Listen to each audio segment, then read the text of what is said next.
कुछ रिश्ते बहुत बोलते हैं, हर बात में शब्द होते हैं, हर एहसास में आवाज़ होती है, और कुछ रिश्ते खामोश होते हैं, इतने खामोश के साथ होते हुए भी अक्सर समझ में नहीं आते।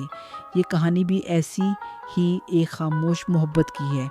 आयशा की आंख उस सुबह कुछ भारी थी। नींद पूरी होने के बाद भी दिल जैसे थका हुआ था। उसने करवट बदली, हाथ बढ़ाकर बगल की जगह को छुआ। वहाँ कोई नहीं था। बिस्तर का वो हिस्सा हमेशा की तरह ठंडा था। आयशा ने घड़ी की तरफ देखा। 6:30 बज चुके थे। अहमद फिर बिना बताए जल्दी चला गया होगा, उसने खुद से कहा। ये कोई नई बात नहीं थी, फिर भी हर सुबह दिल के किसी कोने में एक हल्की सी कसक रह जाती थी। कमरे की खिड़की से सुबह की धूप अंदर आ रही थी, लेकिन आयशा के मन में आज उजाला कम था। वो चुपचाप उठी और रसोई की तरफ बढ़ गई। घर में एक अजीब सी शांति थी, ऐसी शांति जो कभी सुकून देती है और कभी सवाल। रसोई में कदम रखते ही उसकी नज़र चूल्हे पर रखे बर्तन पर पड़ी। ढक्कन हटाया तो दाल अभी भी गर्म थी।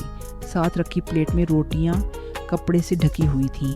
आयशा थोड़ी हैरान हुई, फिर उसकी नज़र फ्रिज पर चिपके एक छोटे से कागज़ पर पड़ी। उसने पास जाकर पढ़ा, आज तुम ठीक नहीं लग रही थी, नाश्ता कर लेना, शाम को जल्दी आने की कोशिश करूँगा। अहमद। आयशा ने कागज़ को धीरे से हाथ में लिया। शब्द बहुत साधारण थे, कोई प्यार भरा वाक्य नहीं, कोई मीठी बात नहीं। फिर भी उसका दिल अचानक भारी हो गया। वो कुर्सी पर बैठ गई और देर तक उस कागज़ को देखती रही।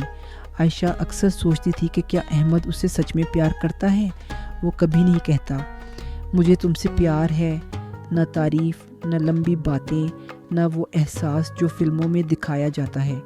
उसकी सहेलियाँ हाँ जब अपने पतियों की बातें करती तो आयशा बस मुस्कुरा देती। मेरा पति तो हर रोज़ कहता है कि मैं उसकी ज़िंदगी हूँ, एक सहेली बोली थी। मेरा वाला तो दिन में 10 बार फ़ोन करता है। दूसरी हंस पड़ी थी और आयशा बस चुप रह गई थी। उस दिन भी एक बात मजाक में कही गई थी, यार तुम्हारा पति बड़ा सीरियस है, कभी लगता ही नहीं कि वो प्यार करता है। मजाक था पर आयशा के दिल में सीधा उतर गया। वो थक गई थी हर बार खुद को समझाते समझाते, क्या प्यार सिर्फ शब्दों से पहचाना जाता है। उधर अहमद का दिन भी आसान नहीं था।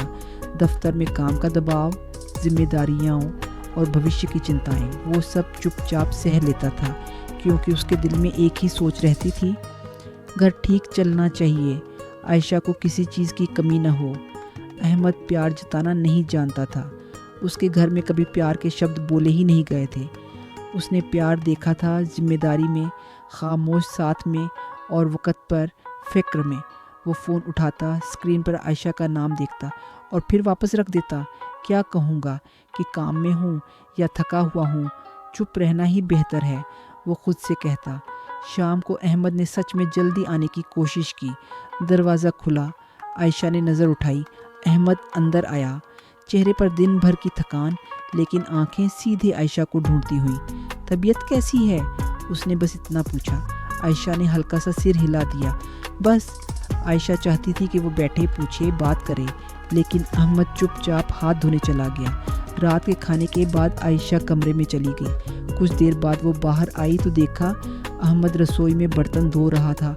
वो एक पल के लिए ठिठक गई। मैं कर लूँगी, आयशा ने कहा। अहमद ने उसकी तरफ देखे बिना बस इतना कहा, तुम आराम करो।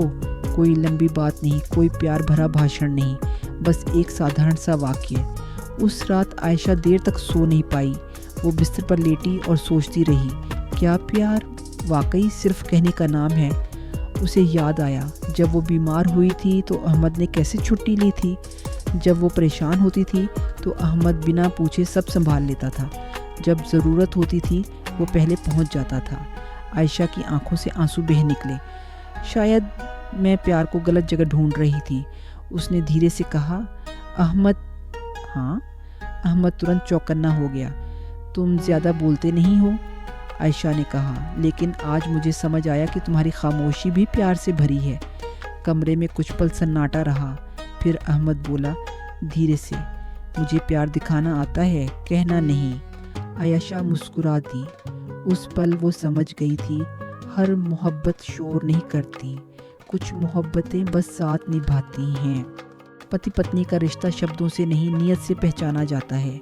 अगर कोई आपकी खामोशी समझे, आपकी ज़रूरत से पहले आपकी फ़िक्र करे और बिना कहे आपका साथ दे, तो समझ लीजिए वो मोहब्बत खामोश ज़रूर है लेकिन सच्ची है।